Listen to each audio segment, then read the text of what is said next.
నమస్కారం, అశోక్ టీవీకి స్వాగతం.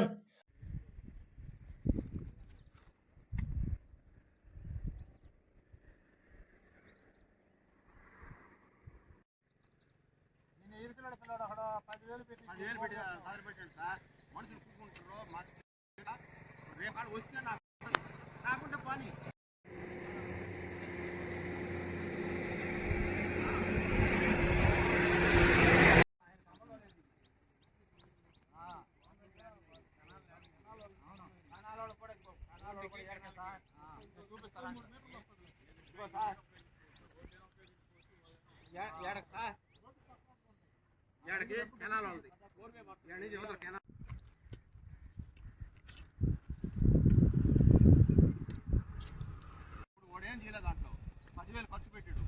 ఆ రోడ్డు వాళ్ళు వచ్చారు, ఇక్కడికి యాప్ చెట్టు కాడి దోస్తున్నావు నువ్వు, ఇదంతా మాది అని. సార్ మీదైతే మీరు తీసుకోండి, కానీ కూకునేదానికి మడతలకైనా నేట ఉంటుంది. మీది ఆడికి వస్తే ఆడికి తీసుకోండి, మిగతా ఉంటేనే నేను చేసుకుంటా. ఆ పక్క కాలువ ల్యాండ్ పోయింది కదా, కాలువ ల్యాండ్ కానీ మొత్తం ఇదంతా కోర్టుకి సంబంధించి కోర్టులోనే కూడా కాలువ నుంచి నేరు రానిచ్చేద్దాం అనుకున్నాడు. కాలువ చెత్త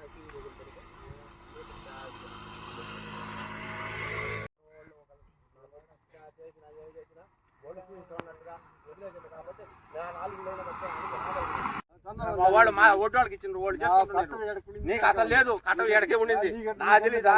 నేను చేతి చేసిన నాకు తెలియదు అంటే నీకు ఆడ నీ పొలం ఏడి నుంచి అవతల అడుగు ఉండింది. అయితే నువ్వు మనగాక నా రోజు నాడు కట్టి కొట్టుకొని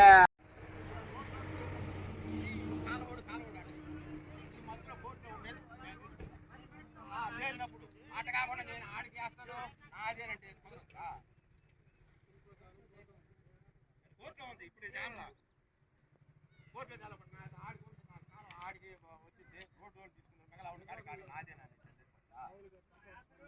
ఇది రోడ్డుకు సంబంధించి, ఇది ఈ ప్లాట్కి సంబంధించి. మధ్యలో ఏదైనా ఉంటే బొంక పెట్టుకొని బతికే దానికోసం ఆ బొంక పెట్టుకుని దానికి అవసరాలు ఉంటే తీసేసుకోండి. లేనప్పుడు ఏంటంటే మేము ఏదైనా బొంక పరిధిలో పెట్టుకొని బతుకుతామని. ఉండవోలో ఇది మామూలుగా కోర్టులో ఉండే పొలము.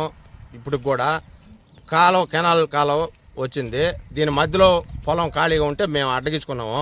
దాన్ని గవర్నమెంట్ ఒప్పుకోలేదు. దాని ఏరియా ఆయన వచ్చి రాళ్ళు వేసి మేము బిగించుకుంటాం, ఇది మాకు జామాయిల అవతల ఉంది, మేము గవర్నమెంట్కి ఇచ్చినాము, అందువల్ల మేము అడ్డగించుకుంటామని ఆయన వచ్చి మమ్మల్ని ఇబ్బంది పెడుతున్నాడు. అంత మించి ఏం లేదు సార్. ఇదంతా పేరు నారాయణ రెడ్డి, మల్లారెడ్డి నారాయణ రెడ్డి. ఆయనకు అసలు సంబంధమే లేదు దానికి.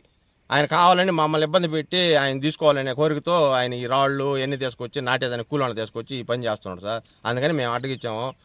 ఎంఆర్ఓ కానీ కలెక్టర్ కానీ ఎవరైనా దీని మీద చర్య తీసుకొని మాకు న్యాయం చేయాలా. అది ఆయనకైతే సంబంధం లేదు. ఇది కెనాల్ వాళ్ళకి సంబంధం, రోడ్డు వాళ్ళకి సంబంధం.